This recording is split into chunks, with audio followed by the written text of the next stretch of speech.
Hi, I'm Anna Marie Cox. And Dan, I hope this wind blows us someplace good. Hi, I'm Daniel Dresner. And I'm not a pound of sugar.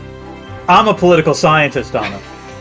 I don't know if you deliver that quite with the same petulance, flatness, actually. I would say petulance, flatness. It's not, it's not, I don't remember that delivery being very good. It was just an absurd line. I'm not a pound of sugar. I'm a political scientist. Okay, hold on. Let me, all right, you want me to do the impersonation? Hold on, let me try this again. Hi, I'm Daniel Dresner, and I'm not a pound of sugar. I'm a political scientist. How was that? I like that. Okay. Welcome to Space the Nation, where we look at science fiction through the lens of violent non-state actors and differential association. Today, we'll talk about the 1995 film, yes. Congo, which is available on Pluto TV, which is almost like regular TV. That's what I love about Pluto TV. It has like ads and breaks and a set schedule. Oh, okay. Blows my mind. Or you can rent it really almost anywhere, including Prime. Yep. In the next few weeks, we will discuss Kingdom of the Planet of the Apes, which, by the way, happy Mape, Dan. Happy Mape Day, Anna. Yes. Yeah. And then we start celebrating hot sci-fi summer with blockbusters and would-be blockbusters and that. Sorry. Yes, as opposed to the art films that we are discussing now. I'm sorry. That was just my only reaction to that. It's like, yes, we're discussing cinema now, Anna. Like Congo, that is the auteur theory is going to kick in when we talk about this film. Clearly, it's going to be some debate. Yeah. Well, sometimes we talk about like cult films. Yes. So this is our hot sci-fi summer is our fun time. Yep. Not that the rest of the year is not fun. No, but let's just say this summer we're not going to be talking about any Octavia Butler novels. That's right. The way I would put it. Or Three Body Problem, although I still want to force you to talk about the adaptation. Which we can talk about the adaptation, but that'll be like a special extra episode only for like, patrons and yeah. Yeah. Spoiler alert, I did not like it. This summer, the blockbusters coming to town include, we don't know if we'll do all of these, but I just thought I'd put these in the mix. Deadpool and Wolverine, Twisters. Plural. Yep. Quiet Place Day 1, Alien Romulus, and Mad Max Fury Road. There is we could do, what's a good month to do prequels, Dan? Would that be 3rd of July? Like, I don't know. That's an interesting question. Pre-August? I don't know. Like, and also we could do July as pre-August. July is pre-August, prequel August, yes. It's an interesting theory. The month of July is prequel August. I like it. We have lots of ideas, but are always taking suggestions. Dan, what's the best way for people if you go to somehow Patreon, give us suggestions? Okay, I mean, the smoke signal option is always there, but I'm not going to say that really works. The best option, the one that I went through ChatGPT and asked was, a Patreon page is somewhere where you will get money. And if you go to patreon.com/spacethenation, you will be able to become a patron for as little as $3 a day. Or $3 a month. $3 a day. Bargain. ChatGPT screwed that up, okay? I mean, clearly there's some kinks. For the price of a cup of coffee. For one latte a day, you can listen to us once a week, probably. Us yes, exactly. Once a week. That seems like a fair deal, Anna. That's all I'm saying. But if you join, you get early access to podcasts. You get access to our monthly AUAs. You get access to our wonderful Discord channel, which is just, thriving and really, I would add, a lot of the Discord seemed to be tickled pink that we were doing Congo. Others thought this was the worst movie ever made. So, we're and to circle back, that's a really good place to give us suggestions. Exactly. Yes. Thank you for closing that loop. It has temporarily become a Civil War Discord. But you created a separate channel for that. So I think that's solved a lot of the problems. And by the way, sometime later, I'm going to tie this film into Civil War. You're going to be really happy with that. Okay. Because it is about the state of journalism today, Dan? Is that what this is really about? No, it's not quite that bad. No, not as depressing. But yes, like we need to make sure we maintain the plot thread of this podcast because God knows the film doesn't. Oh, speaking of the state of journalism today. Yes. How can people support us? Well, this is sort of like journalism. This is content production, which is what journalism is. Right. Well, obviously, if you become a patron, you help to do that. Your other option, if you're not a patron, is that you will have to listen to ads. You probably already heard some at the start of this podcast. You will listen to some, during the middle and then at the end. Now, Dan, people, I think, know how I feel about ads, but how do you feel about ads? I feel the money hairs on the back of my neck going, woo-woo, Anna. So stick it to capitalism. Mm-hmm. Give us the Patreon money. That's the best way to support any creator. Yep. It's the purest. Not including newsletters. You shouldn't do newsletters. That's all I have to. I'll have more to say about that later. Looking forward to that, Anna. Dan, how are you doing? I am good. Taught my last class. Got a little bit of grading to do. It is a lovely spring day here. And, I can always tell it's the end of the semester. I just cleaned up my office, which is wonderful. Like, the stacks of paper look more organized now, Anna. I was going to say, I have now seen Dan's office, and it looks like, if you close your eyes and you're like, what does a typical professorial office look like? Yep. That is Dan's office. Stacks and stacks of paper and right. books. But now the stacks make more logical sense, which means if I need to find something, it'll be easier. So this is a good feeling. Sure. Oh, yeah. No, I trust it's a great you. system. Yeah. I trust How are you, Anna? I'm pretty good. It is a rainy spring here in Central Texas, which means it's actually, there's been flood watches and tornado watches. Oh, dear. We're still going to have a drought in the summer, but now we're having floods. So that's fun. Climate change is a blast. On the sort of the upside of that, my lawn, which was basically destroyed, last summer by the many 100-degree days. The triple-digit streak. Trying to stay within the recommended water usage set by the city. Just doing my best, because the city will send you angry texts. Really? Wow. If you use a lot of water, you'll get Good Lord. Alert, your water usage has exceeded. Interesting. Okay. My lawn looks great, and I'm kind of like, oh, I really want this to continue during the summer. I hope it does, Anna. No, that would mean really getting the city angry at me, but we'll see. Once I have a little bit of extra cash, I do plan in top 10 things I'm going to have done besides, a little facial work. And a boat. I'm assuming a boat's in there just to hell of it. I just want to get back to getting my regular facials. I understand. But I want to get the lawn xeriscaped. But that actually, costs money. So anyway, water everywhere. Mm-hmm. Excellent. And then there will not be soon a drop to drink. Dan, let's get talking about this movie, though. It is Congo. Yes. Yep. And why did you make me watch this movie, Dan? Okay, well, a couple of reasons. First of all, this is late April, early May. So, we're doing all the ape films, or a lot of ape films in the run-up to Kingdom of the Planet of the Apes. So that's reason one. Reason two is that I could not read a calendar, Anna. I wanted to do. You got so excited about end of school. I assume that's what it is. I did. I wanted to do a couple Planet of the Apes films, which seemed logical before Kingdom of the Planet of the Apes. I miscalculated how many weeks there were, though. So I realized there was an extra week between when we were done with War for the Planet of the Apes and when Kingdom came out. So we had to do another ape movie. And you had the good idea of not necessarily having to do another Planet of the Apes film. There are other sci-fi ape films.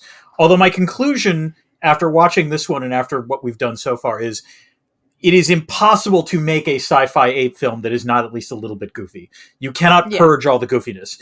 And there is so much goofiness in this film. And it really is a perfect schlocker. Actually, it's not a perfect schlocker awe category because the answer is schlock and it's not close. It's like there's no awe in this film. I was gonna do. Do you want to do a schlock or awe section? No, or no. It's gonna be like schlock. Spoiler: it's schlock. It's all schlock. This is the schlockiest film we have watched, maybe since Geostorm. I mean, I'm trying to think. Yeah, I mean, except I would say it is better than Geostorm. Ooh, I don't know about that. You know what it is? Mark. This is a wildly uneven film. There are things I actually like about this film, but most of it is not good. And I will say that I started doing a crossword towards the end. Like, I mean, and then I kept looking up and being like, am I missing anything? Oh no, they're just shooting apes with machine guns, which I don't particularly want to watch. They're just mowing down apes with lasers and machine guns. I did like how they went from machine guns to lasers. They sort of upped the ante. Although that was, we'll talk about this when we talk about the plot. They're just genociding apes. Yep. Yeah. Hey, they were aggressive apes. Okay, that's all I'm saying. But yeah. I don't know, Dan. It's like it's unsettling to watch a group of people mow down animals. I know they're killer attack. They're not dogs, but yeah, I grant you, it's unsettling. Weird. Yes. Yeah, and I would say that I am always down for a Tim Curry scenery feast. Oh my God! Like his first line alone, I broke out laughing. I mean, it's one of the film's high points. It's a delight. It is. Yes. He is a delight, and almost always is a delight. We're going to talk about this later. In terms of scenery chewing, the way I would put it is that Curry in this film nails it's the appropriate amount of scenery chewing. There are some actors go way too on one side, others don't chew the scenery enough. Curry nails it. He is meeting the level of this film, what it needed to be. Yes. Like, there are a couple places in the movie where you're like, if they could have done this, like this thing, I would say the California Dreaming, which we'll maybe talk more about and then Tim Curry and the Sesame Cake scene. Yeah, the Sesame Cake scene. Oh, yes. If they had sort of been able to take whatever's going on in those scenes and distribute it. Yeah. The we problem is a very, very good bad movie. Yes, this is a good bad movie, but it's a frankly mediocre, okay bad movie is the way to put it. It's not without its charms, which we will get. Yeah, you only need to watch it once. Which gets to the question of, will this podcast ruin it for you? Anna, my take on this is that it's not possible. There is nothing we can do to this film that hasn't already been self-inflicted. Or, to quote Amy the Gorilla, ugly film, green drop drink. And I will say, you might enjoy this film having heard a podcast about it first. It's true. We are going to prime you to some really silly stuff. Yes. Yeah. And if not us, there are others that have done it. Yeah. Which does lead us to previous experience with the film. Anna? I heard the How Did This Get Made dissection of it. And Dan and I have come to terms with the fact that we're not professional comedians, or at least I've come to terms with it. I don't know if Dan has. I think Dan's still kind of taking in the fact that we are not as funny as How Did This Get Made, but it burns. That just burns so hard on it. Yeah. No, but it's fair enough. The professional comedians did a hilarious job with it. I think what we do with movies is just a little different than what they do. Yeah. So that's a good way of putting it. I think you can hear both podcasts and have a delightful experience with both. But that is my previous experience. And I did kind of know what to look for going in, which I do think heightened my enjoyment of it. So I think I saw this film when it came out. But I will say I have zero memory of it. And I will also add that having watched this film 48 hours ago, I have almost zero memory of it. So this is, as you point out, it's a Mercury film. It just slides off of you. I do, however, remember reading Crichton's book, upon which this movie is made. Although the thing that I remember the most from the book is not in this film, which is there's like a 10-page explanation of the water reclamation equipment that is used on the expedition to make sure they have potable drinking water. I remember that for some reason. And also, as I think we're about to get to, the novel and the movie are not exactly the same thing. Yeah. All right, let's get to the story behind the story. Anna, I am legit curious what the producers were thinking. Was it that anything that was based on a Michael Crichton novel was going to be gold? Was it that John Patrick Shanley, who I'm stunned to learn was the screenwriter for this, did he, how to put this gently, go on a Congolese writing binge? It was the late 80s, early 90s. So there was a lot of Congolese happening around, in Hollywood. People were doing Congolese. Mm-hmm. The Crichton piece is interesting. Okay, number one, he had nothing to do with this movie. Not stunned by that. To the extent they're like, oh, it doesn't remind me of the book, or there's things that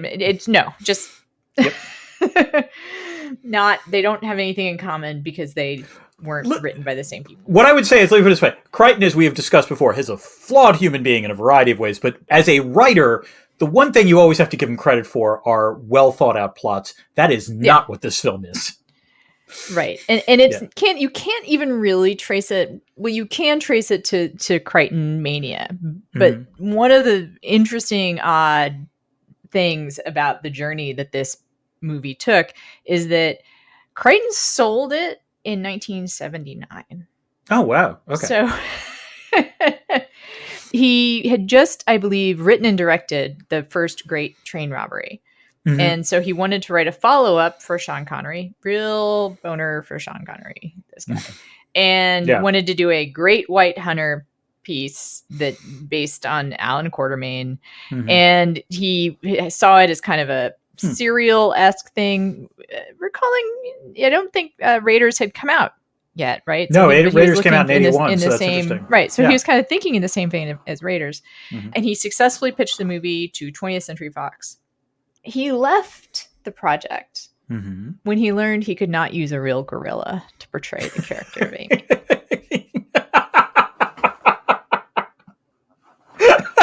I'm sorry. I am a little amused that like Crichton was like, wait, what? How dare you soil like or try to constrain my art? My God, that is funny. Yeah. And it is safe to say that the studio had high hopes for this movie, because it's also true that I believe that they had had Jurassic Park, and there was a real excitement about anything having to do with Crichton, and they emphasized it at first. And by the way, so John Patrick Shanley, author of the play Doubt, which is incredible, and then also Moonstruck, Oscar-winning screenwriter, asked whether he'd met with Crichton before adapting the author's book, offered, "I guess we hang out at different restaurants." So, that's a good line. By the way, it should be noted, we're going to talk about how, in many ways, this is a bad film. The movie did quite well at the box office, actually. Very well. I will talk about the marketing specifically in a bit. Good. So Crichton wanted to do this movie, as he envisioned, as I was saying, to do something with Sean Connery. Wanted to work with Connery again. He called it a modern day version of King Solomon's Mines, which is a series of words you will find in this movie. Not in that order necessarily, but yes. Besides updating the traditional story, I wanted to make use of the research on sign language for primates. Great. And he really wanted to use a real ape to play Amy. And he said later, Congo requires 4 characters, and one is an animal who is on screen all the time for the whole movie. She better be charming, and you better not see human eyes. You can't have Rick Baker in a monkey suit, Rick Baker being a famous SF guy. We went into pre-production and discovered there were no gorillas anywhere in the world which were available to work in a film.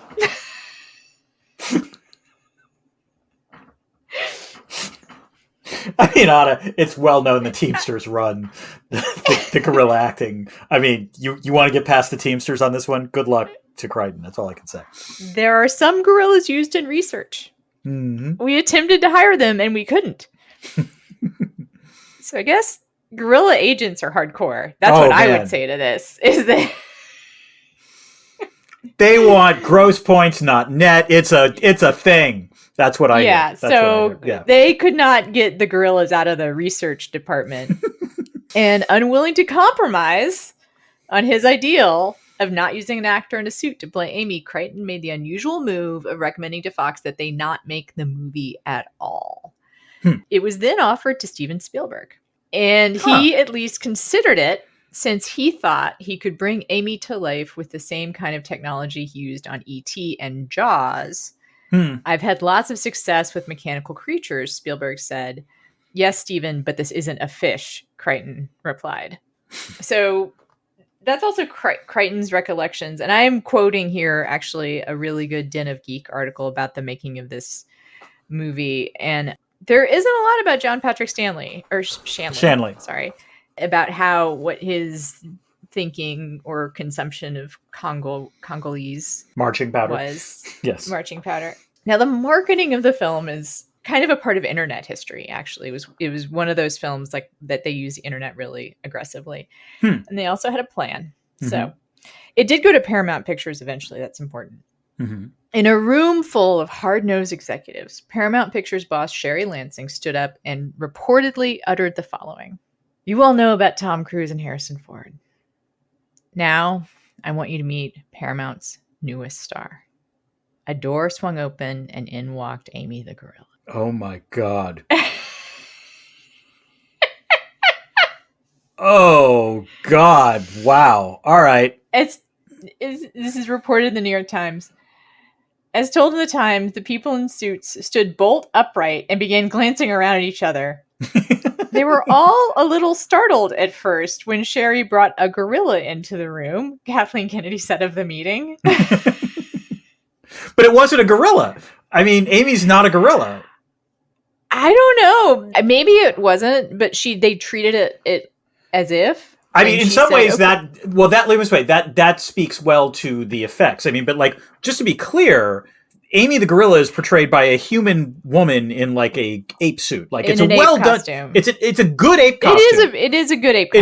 It's one of the legitimate things about the film. It's a quality ape costume, and she actually gives a pretty good performance as these things go. But it's not an ape, just to be clear. So this might have been just to promote the fact that it was good looking ape. Okay. Or as Amy might say, pretty ape. Pretty ape, yes. Lansing at least went along with the bit. Okay, guys, Lansing said as the ape walked around the boardroom. She's nervous around strangers, so be careful.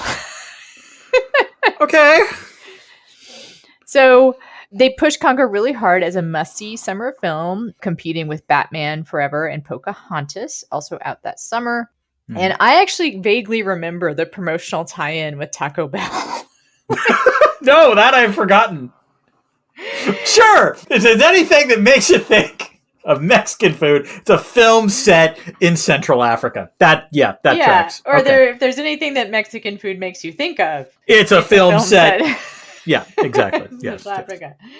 So about 97 million spent on advertising. So I think I'm not sure if this movie wound up making money because the amount was spent on advertising. As a result, Congo and its gorilla poster were on everything from bottles of cola to poster billboards. I'm yawning. That's how exciting this is.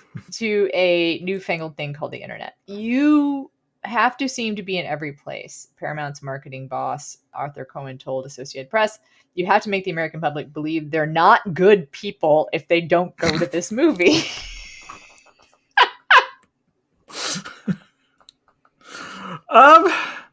Wow. Okay. That's how capitalism works. I will say that. Like, also, what I will say is that it did have some success. The fact that this movie made as much money as it did is legitimately stunning, having seen it. So, So it gave Paramount its largest opening weekend of all time up to that point, and went on to make 150 million worldwide. However, it was made for 50 million, and they spent about 100 million on marketing. So they probably broke even barely. Yeah.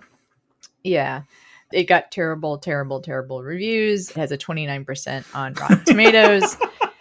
And Arthur Cohen, that director of marketing for Paramount, had this to say, Congo is not about reviews. So, which is great because it didn't get good ones. So there you go. Let's get to why, because we got to start talking about the plot. But first, we should get to Chekhov's What's It. This is a thing that often appears in the first act of the film that winds up being relevant in the third act. What do you got, Anna? Chekhov's CIA agent. Huh. Okay. CIA training? CIA training would be more accurate because, okay, Dan. Well, I'm sorry, but maybe you know what? If they ever make a sequel, then it'll turn out that Karen was actually like an undercover. She'd never left the agency. Okay, well, I mean, she does do a no comment about whether or not she was ever with the agency. Oh no, she clearly was with the CIA. She makes that obvious. Right, but when they ask her about it, she's like, maybe. I don't know. She'd say maybe. Yeah. I don't remember a thing about this movie, so Let me just wait. What was clear was that she had left the CIA. She was no longer with the CIA, but the CIA training is useful. Probably that'd be okay. Yeah, I have Chekhov's mother. What about you, Dan? Chekhov's mother. Just a lot of Oedipal issues that Amy and Peter have, which we're going to get to in a little bit. Yeah, it's an uncomfortable watch on some level. It kind of is. Yes. Yep. Let's. Should we get to the plot, Anna? Let's. All right. Let's start with Act 1. Gentile space lasers. Another day, another crazy plutocrat trying to find his next cash cow. This one is R.B. Travis, who owns Travacom and has sent a corporate expedition to the Virunga region in Zaire, i.e. the Democratic Republic of the Congo, to find blue diamonds that enable a new communications laser? Okay, sure. I just want to point out that this movie starts out with a what? Yeah. I remember when he said it, I was like, wait, what is the diamond supposed to do? Why would a laser help with communication? I just, diamonds are helpful for lasers. Diamonds are helpful for lasers. That I get. It was the communications part that was a little confusing. I looked it up, and actually this is one of those cases where man-made diamonds are actually more useful than diamonds you get out of the Did not know ground. That. Okay, good to know. Which really have no value except for the value that we've created. Anyway. That's a Foreshadowing. foreshadowing. Right. Arby's son Charles calls to say that they found the diamonds, but a follow-up sat phone conversation with ex-fiancée and Travacom employee Karen Ross reveals a destroyed camp and Charles is nowhere to be found. RB, furious, like throwing shit around, orders Karen to go on an expedition and check it out. Karen needs to hitch a ride to get there, and she finds it with primatologist Peter Elliott and his assistant Richard. They have taught a gorilla, Amy, how to communicate via ASL, American Sign Language, and a computerized voice. Amy, however, is troubled by bad dreams and is trauma painting the jungle. So Peter wants to take her back to her place of birth. Shady Romanian philanthropist Herkermer Homolka. I couldn't even say that. I travel the world doing good. Yes. No, you have to say it. You have to say it the way he would say it. I travel the world doing good. Homolka agrees to fund the trip, but he is, how to put this gently, cash poor. Despite Peter's resistance, Karen buys her way onto the expedition by paying for the fuel for the flight. All right, Anna, let's get to the heart of this movie. How would you describe Peter and Amy's relationship? And just to be clear, Peter is a human, Amy is the gorilla. Now, I don't think they're actually lovers. I just want to be clear. I don't think they've consummated this in any gross way. No. It is sketch. It is as close to a romantic relationship as you can have between a gorilla and a human, I would say. Without being unable to be released as a film. Right? Yeah, so first of all, if it had gotten any closer, this film would it would have been an NC-17 rating and only some very pervy people. It would be distributed internet only. You would get it on the dark web. Yeah. That is but it is uncomfortable. I will say two things about this. First, oddly the movie seems aware of this. It actually comments on this in the middle of the film where the African porters are man and wife talking about the two of them. And also Dylan Baker does not give a good performance in this film. He plays Peter, but the way I would put it is his one genuinely decent acting moment is at the end where it's clear he's going to miss Amy, and the emotion he shows there is more than any emotion he demonstrates towards Laura Linney's character, which they don't go anywhere romantic, but it's clearly supposed to be some flirtatious banter stuff, and there's zero heat as opposed to what's going on with Amy. It's weird. It's weird. Yeah. I mean, it's in the McConaughey, Jodie Foster range as far as lack or the Jason Momoa, Amber Heard chemistry problem. Yes. Right. Whereas the chemistry between Amy and Peter, it's there. Again, we're in there's some cuddling. Ethan Hawke, Jude Law range. Yeah. Those are my standards. I will not vary from them. Okay. So speaking of states of mind, Dan. Yes. RB is played by the great character actor, Joe Don Baker, who I guess gives us an example of what you might do if you went beyond the Tim Curry level. The way I would put it, chewing. Yeah, Joe Don Baker. A binge. It's not just making a meal of it, as we might say about Tim Curry. Yeah. It is... Look, there are two ways I would put this. The first is that there is a golden mean of scenery chewing, and the problem is that Joe Don goes so far over the top that it's actually not good. It's not just a bad performance, it's not a fun performance. Tim Curry communicates joy in terms of what he is doing. This is what I would say. It's another part of the movie that's almost uncomfortable to watch. Yes. Because there is concern for the other actors in the scene. Which led me to wonder, like, was the performance like, hey, Jodan, come here. Here's some Coke right here. I want you to do this right now. And then just go to 10 in your performance. Here's your Congolese marching powder. Yeah. I mean, there's no other way to describe it. Like, Curry is giving a performance, and it's a Cinnery chewing performance, but it's a meal. He's chewing slowly. He's not going digesting. You're not worried about a heart attack from him. Jodan, it's a ridiculous caricature to the point where it's bad. It's ridiculously over the top. Yeah. However, if you put him and Elon Musk in the same room, you might be like, okay, sure. It was like, prescient to cast, to have like the ridiculously insane plutocrat, be one of the villains. That was entertaining. Yeah. And not just ridiculous. I mean, Jodan doesn't do even, it's not just that he goes over the top in his acting, but he's an over the top villain. Yeah. In that he's incredibly there is, I did laugh out loud where his son dies. Yes, that's right. Bruce Campbell plays his son, dies. Like, unless that was said, that had to actually be said. Otherwise, you would assume it was just one of his employees. And this was also... He's doing something. He says something about like, oh, the trip's been ruined and I don't know I can't tell anybody. And Laura Linney's character's like, well, are you going to tell your wife? By the way, this is also like, again, this is not good writing, but like Karen is supposed to be this very savvy ex-CIA person, is an ex-fiancé to Charlie.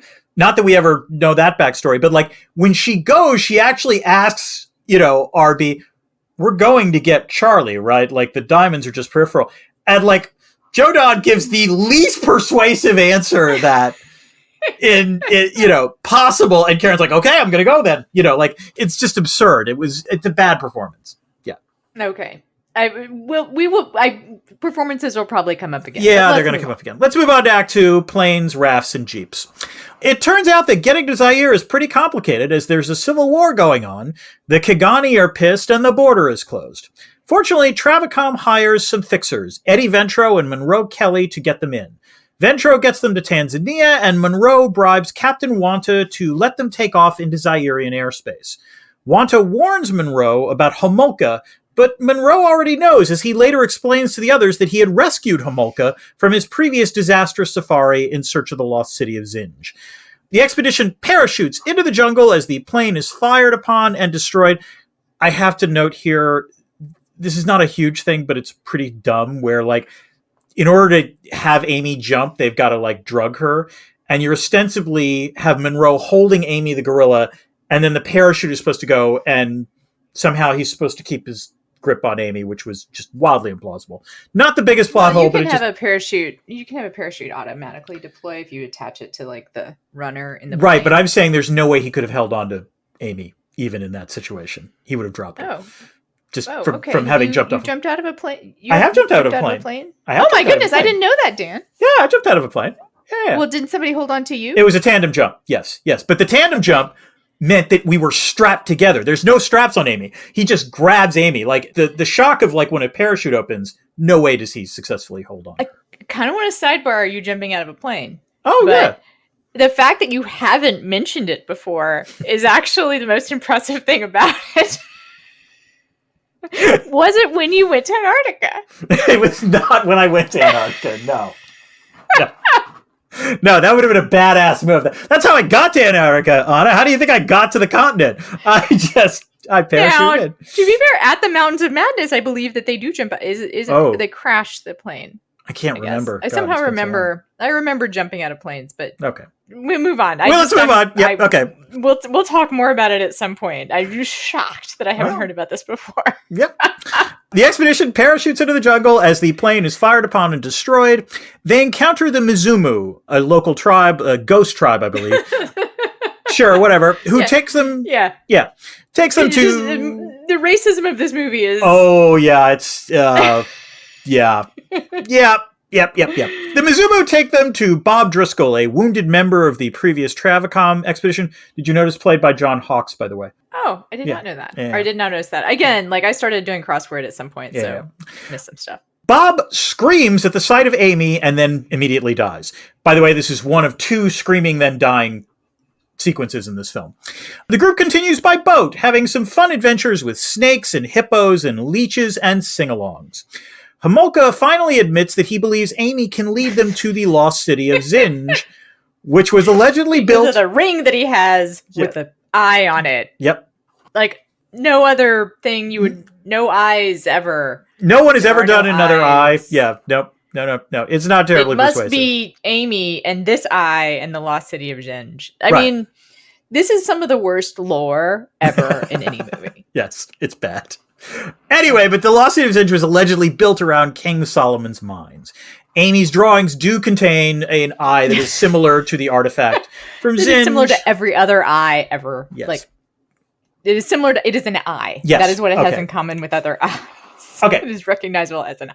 To get back to the film, this whole part is my favorite part of the film. And it does zip along. I will say it felt like Shanley had like ADD writing the script and like somehow felt the need to get every African cliche into the film. But like there are some and some of it is absurd. Some of it though was actually kind of fun. I loved the California Dreaming scene. The scene where like, you know, Peter is like starts singing California Dreaming to Amy and then suddenly everyone knows the words, which is impressive, but like they all start singing. It was just a moment of absurdity. Songs, yeah. You know, it's one of the songs that kind of, it travels the world. Yeah. You know, great karaoke choice, I think. Right. Yeah. And it's as though Shanley had ADD or something else. And yeah. I also really liked the California Dreaming sing-along. It is one of those things that if they'd had more of that, if they'd been able to capture whatever's going on there, which is like weird and lovely, it could have been a different kind of movie.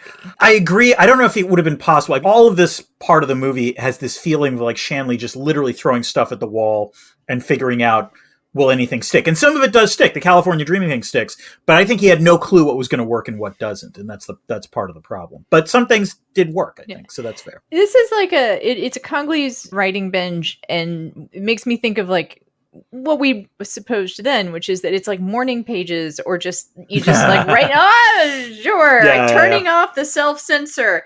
Just it's all good, you know. First thought, best thought. Like there are no bad ideas in screenwriting. Yes. Yeah. Give it to me. Even racist ideas, those are good too. Oh. So wait, do you want to talk about like? I mean, I don't know if the film is racist. What I would say is that the film is of its time, which was somewhat racist. I mean, would that be the way to put it? It plays in tropes that we now recognize as pretty racist. Yeah. And I have more thoughts on this. Okay, we'll get to... a more organized sort of response to it. I will say that I just felt like commenting it as we go along, just so people aren't listening and like, that seems kind of racist. Yeah, there are some parts Yes, if you're listening to this and you think, oh, Ghost Tribe? Oh, civil wars in Central Africa? Oh, you know, like... Yeah. All right. Well, you know what, Anna? It's hard to get grants for what we do, so please listen to these commercial messages instead.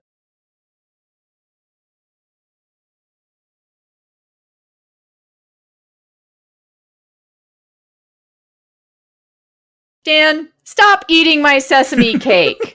Also a great scene. And continue with the plot summary. All right, let's get to Act 3. Amazing Amy saves the day. The expedition finds the ruined Travacom camp near the city of Zinj. Monroe, Karen, Homolka, Kahega, and Peter check it out. Meanwhile, Amy goes a-wandering.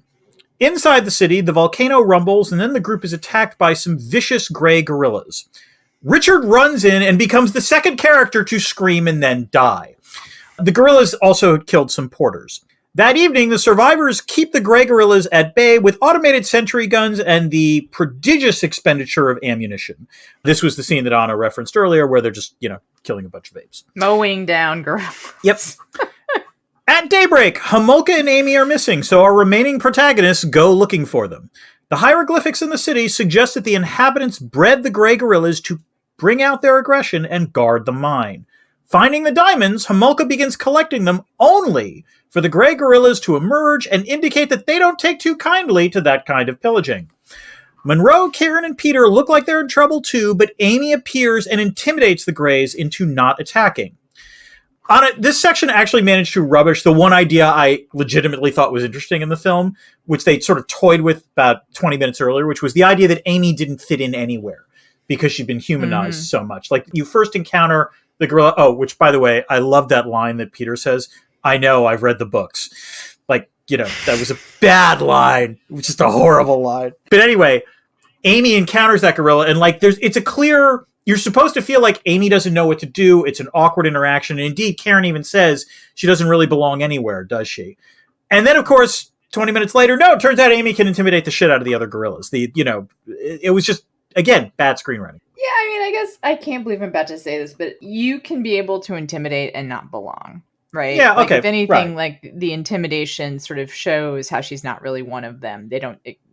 Although what they're intimidated by is the weird way in which she can speak with a computerized voice. Yeah, exactly. Using sign language. That also was not terribly believable. Also, it leads to the weirdest moment of the film, which is when Amy takes Peter and says, "Amy, mother." So, like, what you thought has been a man and wife thing suddenly goes to a slightly different place. Yeah, extra uncomfortable. Yep. Yeah. Also, Peter raised Amy, so that's weird. That's very strange. Yeah. So unless she's calling him mother, which actually would make more sense in a weird way. Yes, true that. This is really horrible, and I can't believe you were able to get another act out of this, because this is like... There is very little that happens between this section and the next section. You know what I mean? It's just like they kill a bunch of gorillas, then they get rescued. Okay, let me get to the act. No, they don't get rescued. That's the other part. Like, they escape. Yeah, okay. Well, they kill a bunch of gorillas and they escape. All right, let me finish. Sorry, spoiler alert. Yeah, way to go, Anna. You've ruined the film. No. Yeah. All right, let's get to Act 4. This Grant write-up is going to be a bitch. Monroe, Karen, and Peter flee deeper into the mine as the volcano continues to rumble. They discover the bodies of Jeffrey and Charles from the first Travacom expedition, with Charles still holding a giant blue diamond.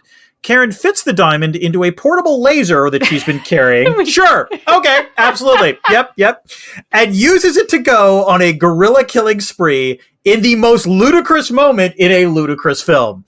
Oh, and then the nearby volcano erupts. Monroe, Karen, Peter, and Amy escape as lava floods the city, killing the gray gorillas. Indeed. The gorillas don't float. Dan, what is the thing that we learned from Starter Villain? Yes, they do float. I can't remember. Like they don't float. They don't float. Sink. Yep, that's true. But by the way, sink. And now we know from Starter Villain that if you try to die, if you try to throw someone into or dive into a lava flow, it's painful. You'll just suffer horribly by being burned on the surface. Which does raise the very important question, why did the gray gorillas jump into the lava? Like, there's actual shots of them doing that, which made no sense. You noticed that too, yeah. Yes. Yeah. Yeah. It's just bad. Okay. Let's get to Act 4. This Grant write-up is going to be a bitch. Monroe, Karen, and Peter flee deeper into the mine as the volcano continues to rumble. They discover the bodies of Jeffrey and Charles from the first Travacom expedition, with Charles still holding a giant blue diamond. Karen fits the diamond into a portable laser, and she just happened to bring along, and uses it to go on a gorilla killing spree in the most ludicrous moment in a ludicrous film. They just slice and dice the gorillas with a laser. It is. I mean, to be fair, the gorillas are pretty threatening. You know, I don't. Okay, at this point, I'm not talking about the weird cruelty of it. Yeah. At this point, it's just like, what the fuck? I mean, like, it's like this insane use of lasers. Right. That's absolutely true. Well, throughout the entire time, I was first laughing and then thinking, so it's communications they want with these diamonds? Like, again, that doesn't make a great deal of sense. Well, my first thought was like, oh, it's a weapon. Sure. Yeah. That's why Travacon wants it. Right. Nope. Apparently it's just it was the mid-90s. And happy happenstance. It's just a happy accident that it also works really well as a weapon, I guess. So. I'm sorry. It's the Ozempic of space laser technology. Well, those gorillas are losing weight. There we go. Okay. Anyway. Arms and stuff get chopped off. Yes. Wait, but now we also have to point out the mountain goes off. The volcano and and then the lava starts to flow, and what do the gorillas do? They jump into the lava, which, as we have learned from Starter Villain... You float, but they don't float. They just sink right in. But we learned from Starter Villain, which everyone should read. It's very entertaining. It's very good. It is a good talking animal piece of art. That's true. I hadn't thought about that. You're right. Yes. Much better than this is. Hands down. Oh, yes. I hope they, Ryan Reynolds, I know, is supposed to make a film version of Starter Villain. If nothing else, I'm looking forward to a better talking animal film than this was. Yes. Anywho, back at camp, Karen reports back to Travicom, realizing that Arby was only concerned about the diamonds and not, again, his own son. Karen uses the diamond-powered laser to destroy the Travicom satellite. Which, okay, I wasn't aware you could do that, but sure. And by the way, this is another thing where, like, for all the money that was essentially used for this film, why not show the satellite blowing up? I was, like, actually appalled they didn't show that. Like, you want a money shot of the satellite blowing up. Does it blow your mind that this was made after Jurassic Park? No, it actually makes total sense in the sense of, like... what I mean is the special effects. Like, oh, yeah, no, the special effects are garbage. The ape is good. Stan Winston. Well, Stan Winston's shop was involved in the ape stuff. The ape stuff is great. Special effects. No, when she's firing the laser at the apes, it's the tackiest special effects. It's like, what did Spielberg do? It's clearly like painted in there. Like it's it's like, all right. So what did Spielberg do in Jurassic Park? We're going to do the opposite. We're going to show him that hack, that fucker. We're going to absolutely show how to make a better film, and it does not work. Anyway, they then use a hot air balloon from one of the Travicom's previous wrecked cargo planes to leave Zaire. Amy, however, has decided to move on from Peter and join a troop of mountain gorillas. Peter bids her goodbye, but he's clearly the dumpy and not the dumper, Anna. That's all I'm going to say there. Monroe, Karen, and Peter take off in the balloon, and Karen asks Peter to throw the diamond into the jungle below. And I'm sure a balloon won't be shot down by the missiles that shot down the plane. Okay, Anna, let's talk about the plot holes. I have a fair number of them. I hope it blows them someplace good. Yes. One thing, this movie is not superlative in many ways. Yes. Right? Mm-hmm. It does have the worst last line of any movie I've seen in a long time. Oh, no, that's not true. Not true. Not true. Do you remember ISS? What's the last line of ISS? Where are we going? I don't know. Sorry, okay, ISS is the worst. It's like parallel movies. It is parallel movies, though, and that, yes, everything is screwed, and, hope the... And also the end is, I hope... Would ISS be better if they had said, I hope we're going someplace good? No, I just realized both films would have been improved if they had taken the last line from the other film. Because you got to admit, if ISS says, we'll go where the wind takes us, I hope the wind takes us somewhere good, that would have been interesting. I would have laughed at that. But all right. Yeah, ISS, man. That was, I Mercury movie, man. I'd forgotten that we even talked about that. No, we did. All right. Let's talk about the plot holes, because there are a bunch of them. First of all, and I cannot stress this enough, what was their original exit strategy from Zaire? They knew the plane was going to get shot down, and Karen explicitly rejected the balloon twice.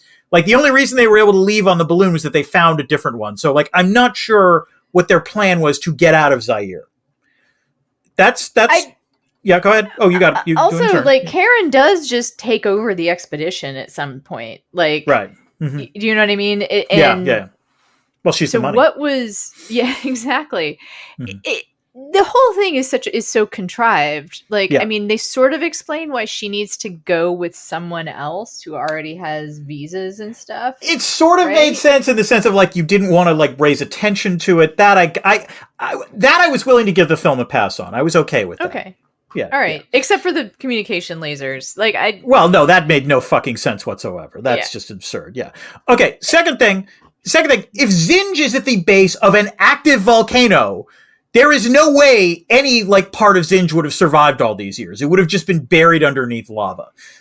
It just doesn't. That's not how it works. I don't know. Let's get a geologist in here, Dan. Okay. All right. I mean, of all the things to pick on, part of me is what I have a bigger question about is I think it's kind of funny. We said this is the worst lore of any movie we've seen in a long time. Mm-hmm. They never explain who King Solomon is. Yeah, that's true. I think that part also, I was like, all right, I know a little something about Jewish history, and yes, admittedly, Solomon was a king of Israel. Never got that far. Like, I'm quite sure, as much as you want to say white settler colonialism, no, not in no way, shape, or form did right. And also just the lore of it is just like, and also the temples and stuff look like Greek temples. Did you notice that? They don't look... Yeah, well, like Doric columns. I mean, I got nothing there. Like, I'm sure they were like, yeah. And then it just, nothing about any of the scene that they walk into makes sense. And one of the things that Crichton is good at, again, that's how you can tell that Crichton didn't have any involvement in this, is explaining lore, right? Yes, it's like telling you the backstory of shit. Yes, and absolutely. This is just like, there's a weird quasi-Greek temple in the middle of the jungle that was abandoned somehow. I'm beginning to wonder if, like, literally the challenge was, okay, you're going to do a Crichton book. The goal is to do it in the exact opposite way that Spielberg did Jurassic Park, and also to ignore the good things that Crichton brings to a story. It's like they're rebelling against both of them. I agree. All right, third, this isn't exactly a plot point, but I have a question. Where is Monroe Kelly from? Like, Ernie Hudson, it's not a bad performance. And actually, like, I think he gets the right amount of bemusement out of it. But his accent is all over the goddamn place. There's just, like, I could never figure out if he's supposed to be American, British, from Zaire. It was not, like, I heard different things at different times. He's having a good time. Like, that I can forgive a lot, because Ernie Hudson personally appears to be having a good time. Whereas Laura Linney personally looks like she's thinking she might have to give alimony payments or something. I think Laura Linney is contemplating firing her agent as she is performing in this film. Just like ticking off Rolodex, like, who can I call? Like, who is a good agent? What's like... And also, like, again, not the hugest thing, but, like, I know that Karen is, like, just glomming onto a trip, but, like, wouldn't she have brought a doctor? Because in theory, Charles might still be alive, and you would, like, ideally want a doctor in these things. That's what I kept wondering throughout half of the movie. I didn't wonder that, but I think the reason, like, the fact that you raised that question brings up something important, which is the movie makes no sense. Yes. So, yeah, that's pretty much it. At no point does it make sense. Like, I didn't have that question, but I had other questions, Okay. It's just, there are 1,000 different questions that you could ask of the movie, and it doesn't care to answer any of them, which is why it is easy to disengage from, like, one of the things that makes a good bad movie, and this is, I think, where you agree, like, a kind of, like, it's not exactly good bad, but it's just enjoyable bad, if that makes sense, right? Yeah. Like, but one of the things that makes a good bad movie is that it's trying. It's like, right.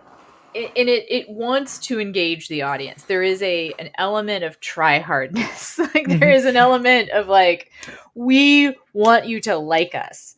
And this movie is like, fuck you, audience. I would say Tim Curry is trying in that sense. No one else, like, not the director, not the screenwriter, most of the actors. Nope. Oh, Delroy Lindo too. But Delroy Lindo, I think is pretty entertaining. Oh, he's hugely entertaining. There is something appealing about watching an actor just have a good time. But what makes Tim Curry outstanding in it is that he's engaging with, like, the hilarity of it. Like, you are in it, you are in on it, the joke together. Like, you and Tim Curry, the audience and Tim Curry in on the joke together. But even, like, those who are having a relatively good time, other than Tim Curry, it doesn't feel like you're in on the joke together. It's just like, oh, this person's having a good time. You're watching someone have a good time. Right. It's Ernie. That's the Ernie Hudson thing. Yes, I agree. Yeah. Yeah, like, he's having a good time doing the role, but, like, he's not inviting you in. And no, he's this not. Movie is just, and that's why it was so easy to disengage with. Like, once the movie stops trying to entertain you or answer questions, like, yep, you're in this ridiculous movie where, like, like the plot makes no sense. So, there's just why again, since the filmmakers don't seem to care about the plot, why should you? Would be the way to put it. Yeah. Speaking of not really caring, I got to ask you anyway, Dan. All right, go ahead, Anna. Is there IR in it? Anna, there's an inherent generosity in the human spirit, and one of its faces is the face of a teacher.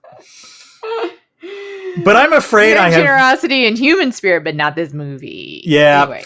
I'm afraid I have very little to teach you from this film. There is some IR in there, but some of it's pretty bad. So the first basic problem is this notion that there's a civil war, which means the government closes its borders to say, hey, there's a civil war going on. No one else is allowed in.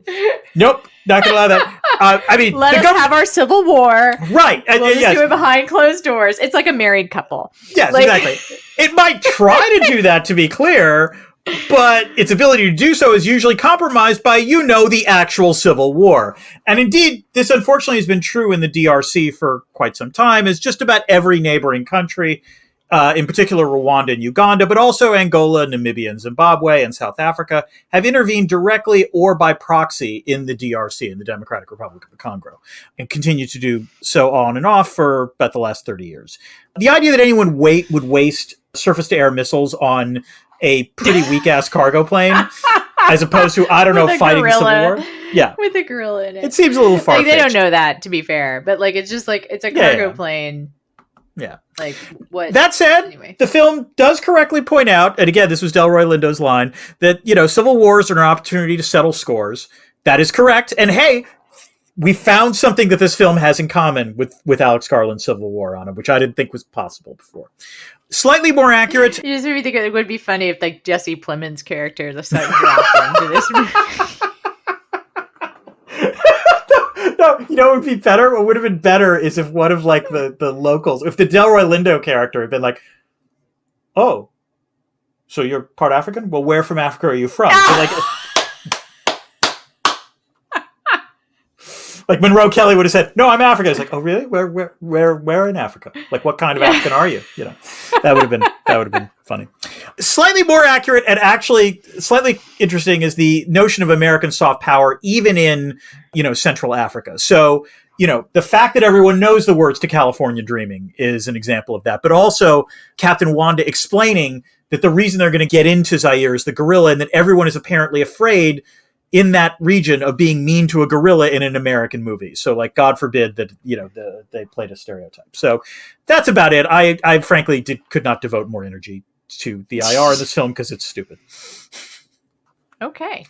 But this leads to a question I have for you, Anna, because I have to ask it. Okay. Is there a critique of capitalism in the film? Dan, the Mazuma have several levels of dead. Did you think of The Princess Bride when he said that, by the way? Because that was where my brain went to immediately. I was expecting the Mizumi Billy Crystal to say, oh, you think, it's only mostly dead. Yeah.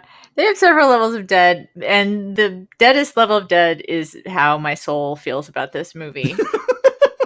I will work up a little bit of something to say here. It is true that natural diamonds only have an invented value. That is just... So when she throws that diamond away, that is a critique of capitalism right there. Sure. Right? Yeah. So, okay. So Laura Linney has done the work for you, is what you're saying. Good. Laura Linney's done the work for me. I actually want to talk a little bit more about the racism of the movie. Okay. Yeah, let's get to it. Well, I think you'll appreciate this. So I do want to talk a little bit about the racism in the movie, which I at first I was like, okay, this is of its time. Yeah, right? Yeah. So you wouldn't make this today, but I guess I get it. And then I was looking around for contemporary reviews, and I found a review by Stephen Hunter, who is RIP, but do you remember him? You said the New York Times? He was a reviewer for the Washington Post. Oh, and Washington Post, okay. His negative reviews were legendary. He did scalpel dissections of bad movies. What did he say about Congo?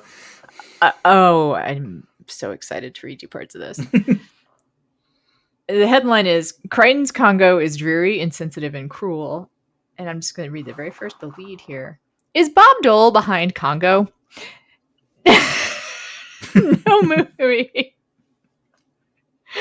has made or will make the Republican senator and presidential candidate seem more right in his assault on debased popular culture than this tawdry, cruel, and ugly exercise in cynicism and utter insensitivity.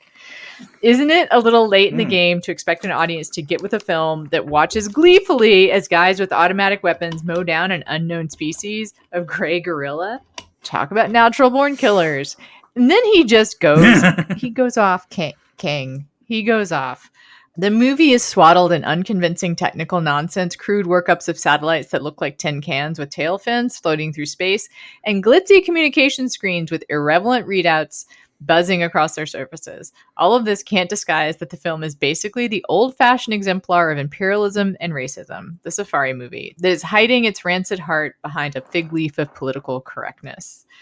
The characters are thinner than a paint on a wall. Walsh, for example, is offered up as a man who has spent his life studying, working, and loving primates, has a twitch of inner conflict when the script calls for him to start blowing them away. Correct. The mix of the banal, low comedy, and grotesque violence comes finally to seem obscene.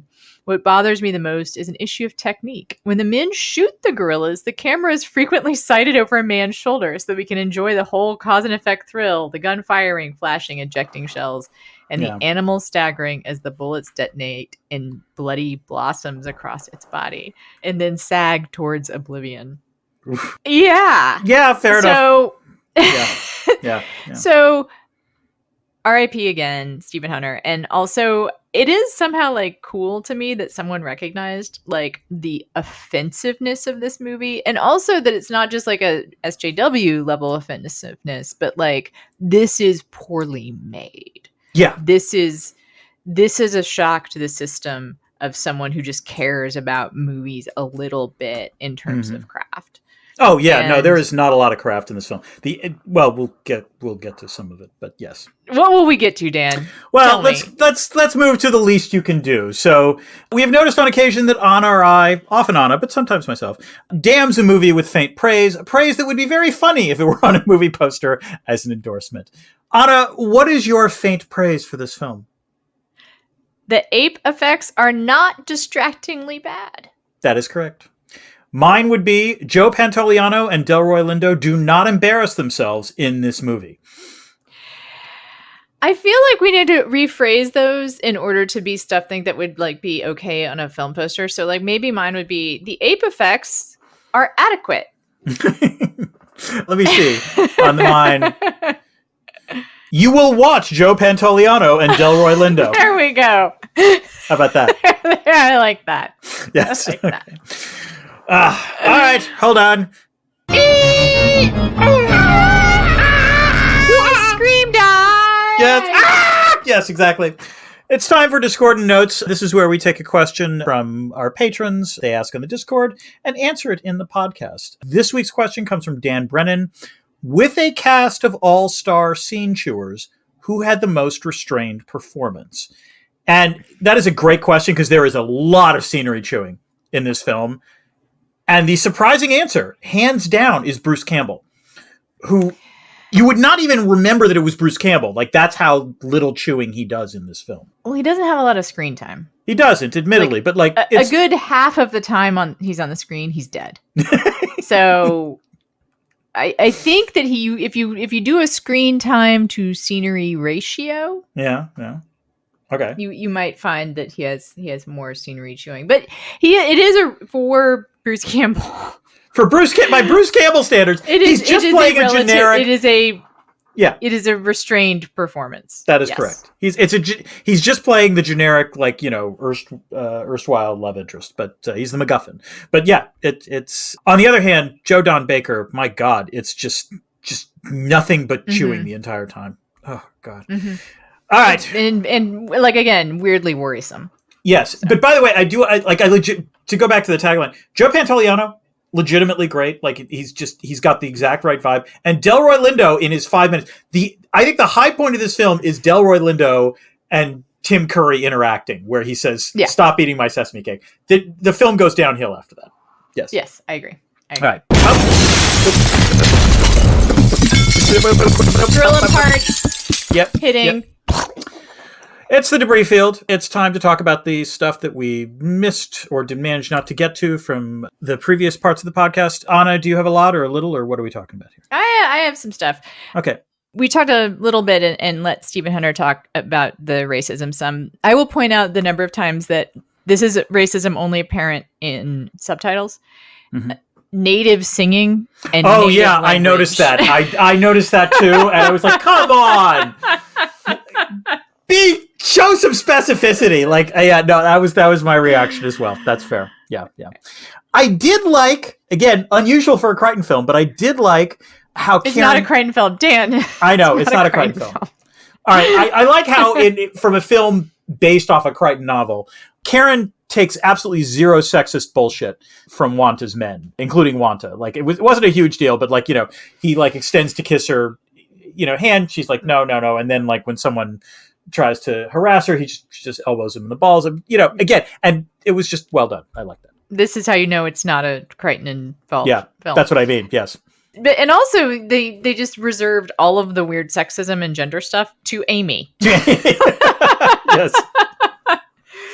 Who is given strange gender normative like actions, including her talk for herself. Her like prideful thing to say is "pretty Amy," right? Pretty Amy. Mm-hmm. And then the mean thing that she says about Laura Linney's character Karen is ugly woman. Yes. Ugly woman. Yes. I'm curious if what the ape standards of beauty are like.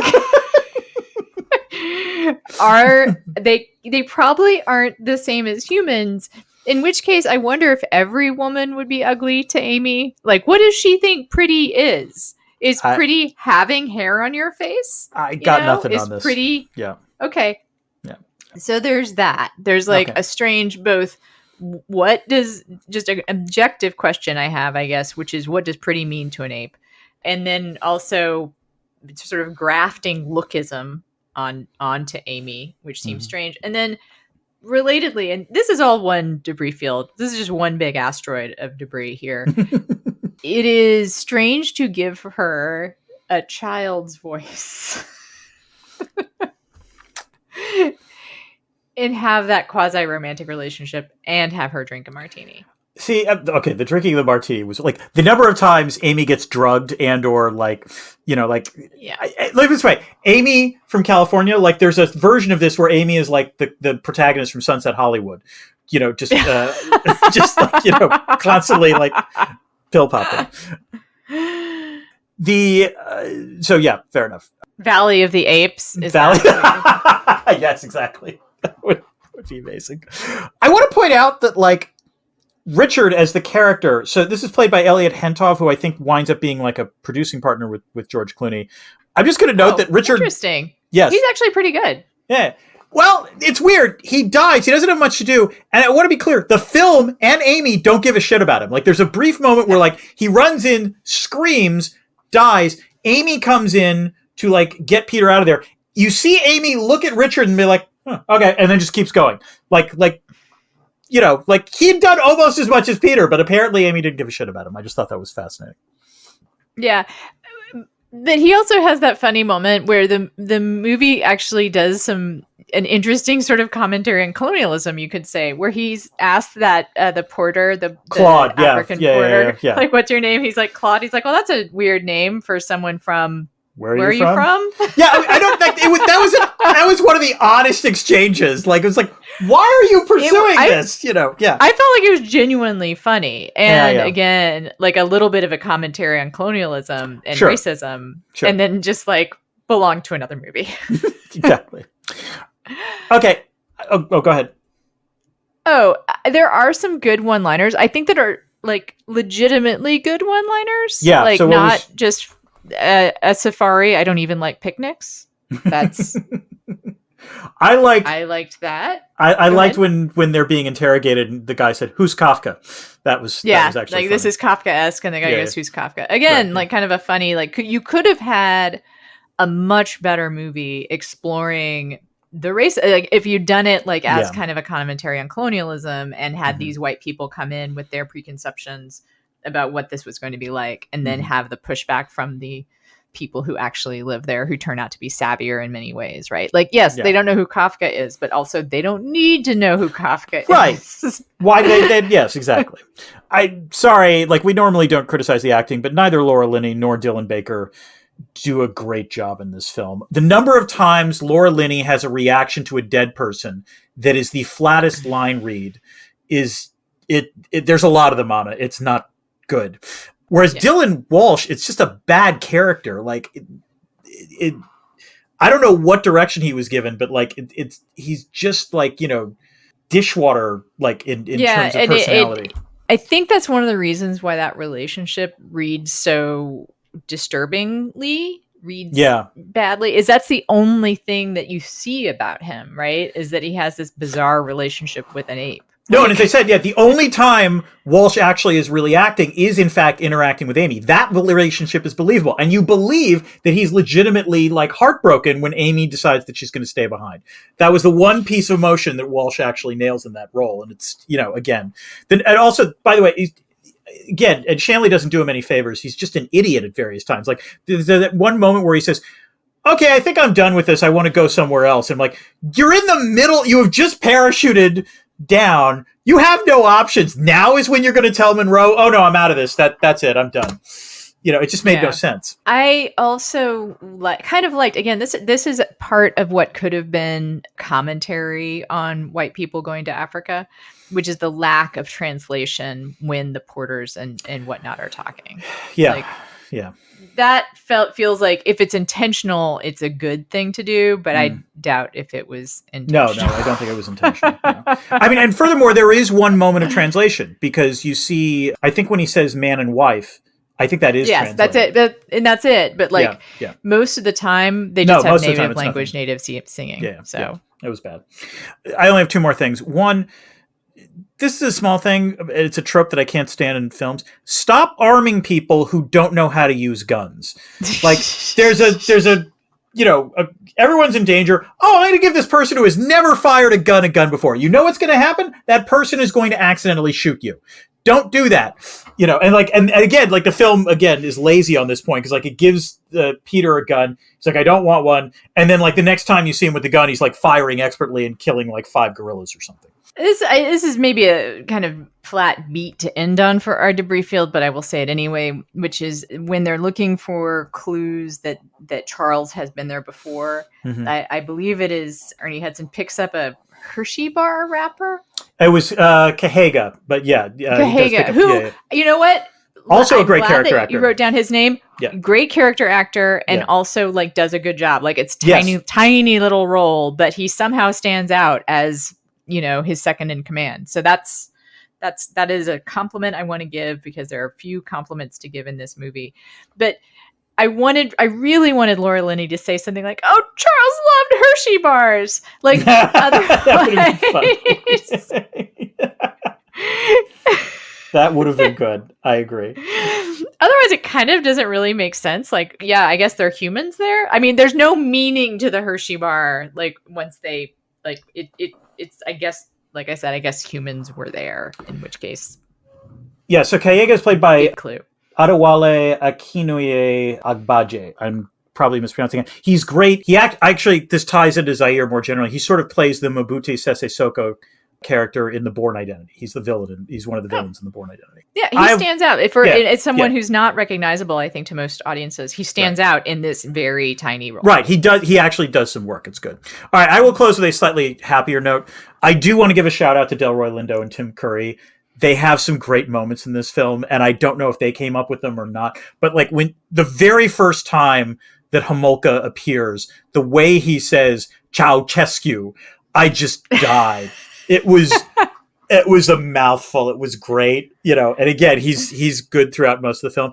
And Delroy Lindo is Captain Wanda, a lovely little peculiar thing. Not just, don't put down my sesame cake. When he staples the bag of money that he's being bribed with, I did laugh at that. That was a case where I was laughing with the film. That was clearly designed to be funny, and it worked. So, it was the film is not devoid of entertainment, is what I'm saying. Yeah. another thing. Not devoid of entertainment. Yes, we've done it. That's the tagline. That is it. Yes. I think we've nailed it. Yep. All right, so we've nailed it. We can move on. Yeah. All right, we've nailed it, which means we can say goodbye. Yep.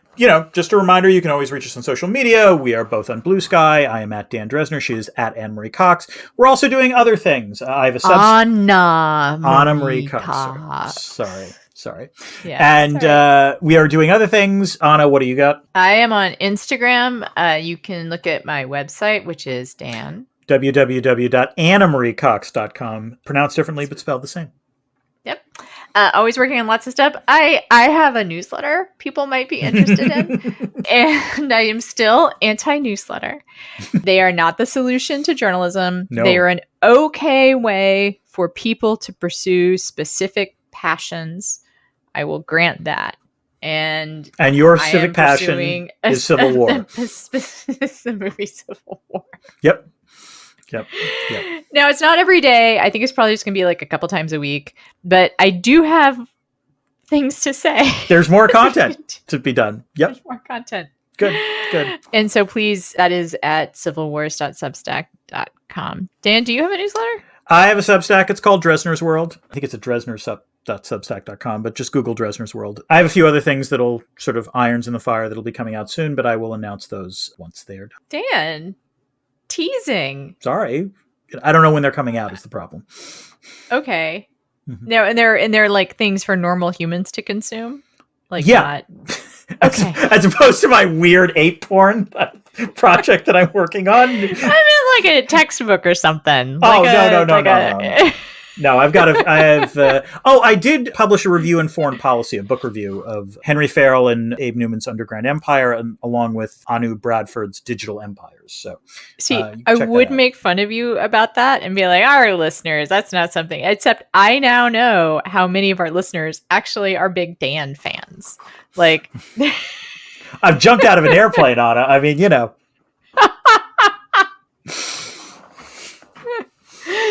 Yeah, we'll get the Dan calendar going. All right.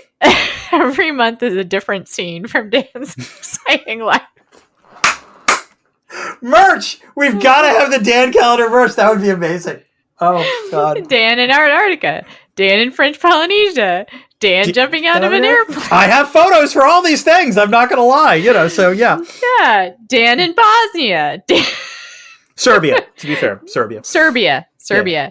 Dan at presenting a paper at American Poli Sci. What is it? APSA. APSA. Dan at South by Southwest. There's Dan at South by Southwest. I think we've almost gotten to 12 scenes. We could do the calendar. Yeah. Oh, that would be Dan calendar. But until we do the Dan calendar, we do have. So to remind people, we have the end of MAPE coming up. Yes. And then Hot Sci-Fi Summer. Would love some suggestions. Please become a patron. That's the easiest way to give us suggestions. Mm-hmm. And until next time, keep this channel open for more.